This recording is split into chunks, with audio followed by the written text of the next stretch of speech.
दोस्तों नमस्कार। इस एजुकल्चरल फलक चैनल पर आप सभी का हार्दिक स्वागत है। दोस्तों आज हम बात करेंगे एक स्वास्थ्य के मुद्दे पर, महत्वपूर्ण मुद्दे पर। भारत के अंदर गैर संचारी रोगों के बारे में हम थोड़ी बात करते हैं। गैर संचारी का मतलब जो कि एक दूसरे के संपर्क से नहीं फैलते हैं, उन रोगों को हम गैर संचारी रोग कहते हैं। दोस्तों हाल ही में हम लोगों ने संचारी रोगों में से एक कोविड-19 का तांडव देखा ही है और अभी भी उसका खतरा नहीं टला है। बिल्कुल देश तीसरी लहर के मुहाने पर खड़ा हुआ है। यदि हम लोग सावधानी नहीं बरतते हैं तो निश्चित रूप से हमें परेशानी आ सकती है। तो ये जो कोविड-19 है ये एक संचारी रोग है। एक दूसरे के संपर्क से, एक दूसरे के नज़दीक जाने से ये फैल सकता है। तो इन संचारी रोगों पर हम फिर कभी बात करेंगे। आज हम बात कर रहे हैं गैर संचारी रोगों के बारे में। गैर संचारी यानी नॉन कम्युनिकेबल डिजीज, NCDs। दोस्तों एक सर्वे हुआ है, वो survey National Centre for Disease Information and Research, National Centre for Disease Information and Research NCDIR में छपा है। उस सर्वे के अनुसार भारत में प्रत्येक 10 में से एक स्मोकिंग करता है। ये बहुत ही चिंताजनक बात है, बहुत ही चिंता की बात है कि प्रत्येक 10 में से एक स्मोकिंग करता हुआ मिलेगा। और आपको जानकर ताज्जुब होगा कि देश का एक चौथाई हिस्सा इनसफिशिएंसी फिजिकल एक्टिवनेस से पीड़ित है। इनसफिशिएंसी फिजिकल एक्टिवनेस मतलब अपर्याप्त रूप से वो शारीरिक रूप से सक्षम नहीं है। एक चौथाई हिस्सा, बहुत चिंताजनक बात है। और आपकी जानकारी के लिए जनसंख्या का 6.2% हिस्सा ओवरवेट यानी ज़्यादा वजन यानी मोटापे से ग्रसित है। तो ये स्वास्थ्य के जो घटक हैं ये बहुत ज़्यादा अच्छे नहीं। इसी के साथ एक महत्वपूर्ण फैक्ट इस सर्वे में निकल के आया है कि शहरी क्षेत्र के जो किशोर हैं वो इन बीमारियों से ज़्यादा पीड़ित हैं बजाय ग्रामीण के, जैसे ओवरवेट हुआ, इनसफिशिएंसी एक्टिवनेस हुई, स्मोकिंग और तरह की चीज़। तो शहरी क्षेत्र के लोग ज़्यादा पीड़ित हैं। एक सर्वे हुआ है द लैंसेट ग्लोबल हेल्थ में। उस सर्वे के अनुसार 488 मिलियन लोग, एक देखने में सुनने में छोटी लगती है सिर दर्द, हेडेक से पीड़ित रहते हैं। सुनने में छोटी लगती है पर यह भी एक बीमारी है, लोग पीड़ित रहते हैं, ग्रसित रहते हैं। और इसी तरीके से 213 मिलियन लोग माइग्रेन से और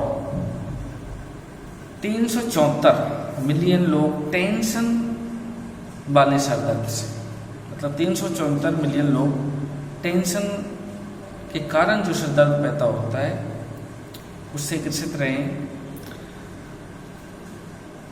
ये जो गैर संचारी रोग हैं ये आप जानते हो, ये नॉन स्प्रेडेबल है, ये एक दूसरे से छूने से, एक दूसरे के साथ रहने से नहीं फैलते हैं। इनके कारक पर हम चर्चा करते हैं।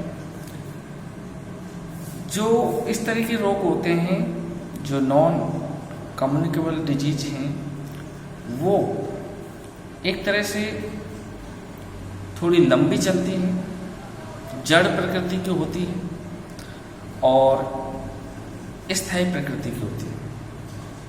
इनके कारकों में हम बात करें तो ये जेनेटिक, आनुवंशिक, फिजियोल और लाइफ स्टाइल से फैक्टर से जुड़ी हुई बीमारियां हो सकती हैं, होती हैं। और पर्यावरण भी इन बीमारियों पर इफेक्ट डालता है। और ये बीमारियां जैसा कि हम जानते हैं ये लंबे समय तक चलती हैं, दीर्घकालीन होती हैं।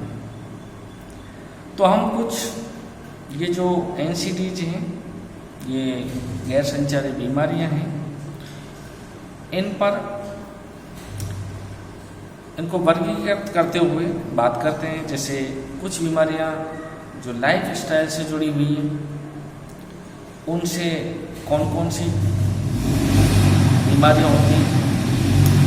जैसे लाइफ स्टाइल से जुड़ी हुई कार्डियोवैस्कुलर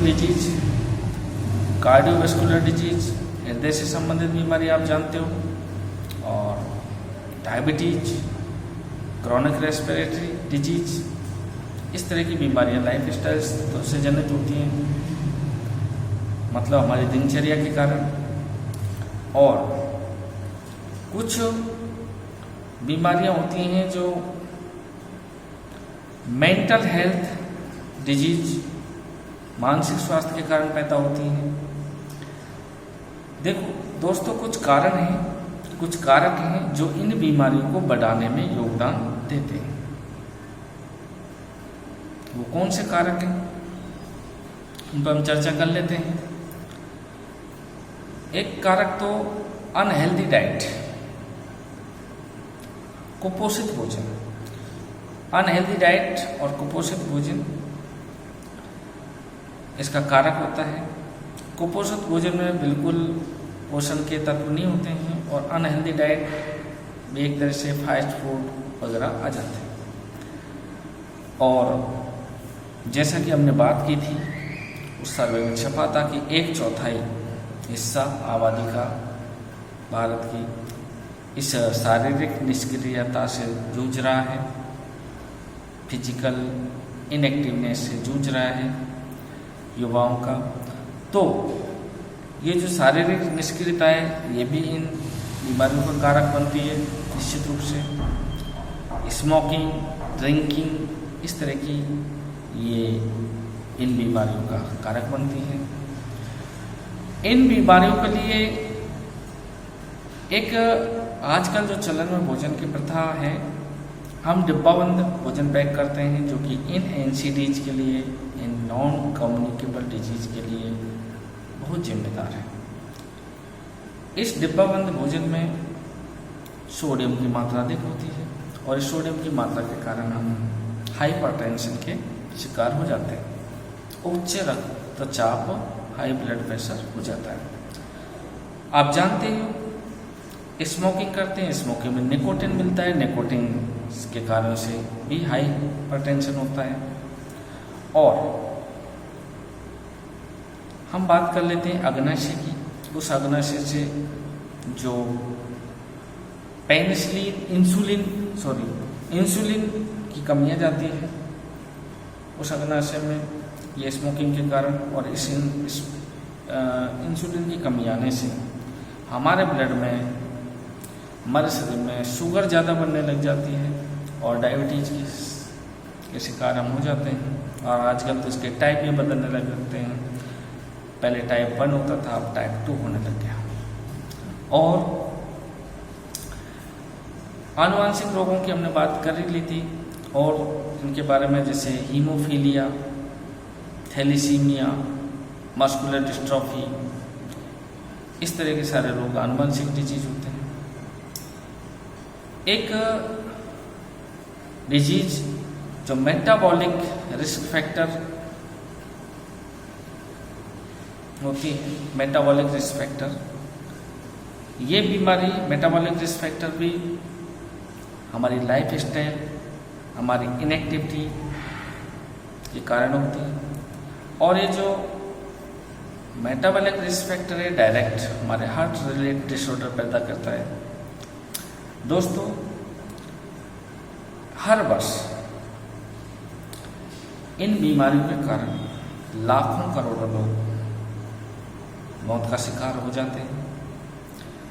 तो देखो, इस समय संचारी रोगों में कोविड-19 की भयावहता आपसे छुपी हुई नहीं है और हमें उससे बचना है, हमें उससे सावधानी रखनी है, वो पहली प्राथमिकता है। इसी के साथ साथ हमें इन गैर संचारी NCDs पर भी विशेष ध्यान देना है और अपने आप को स्वस्थ बनाए रखना है। जय हिंद, जय भारत।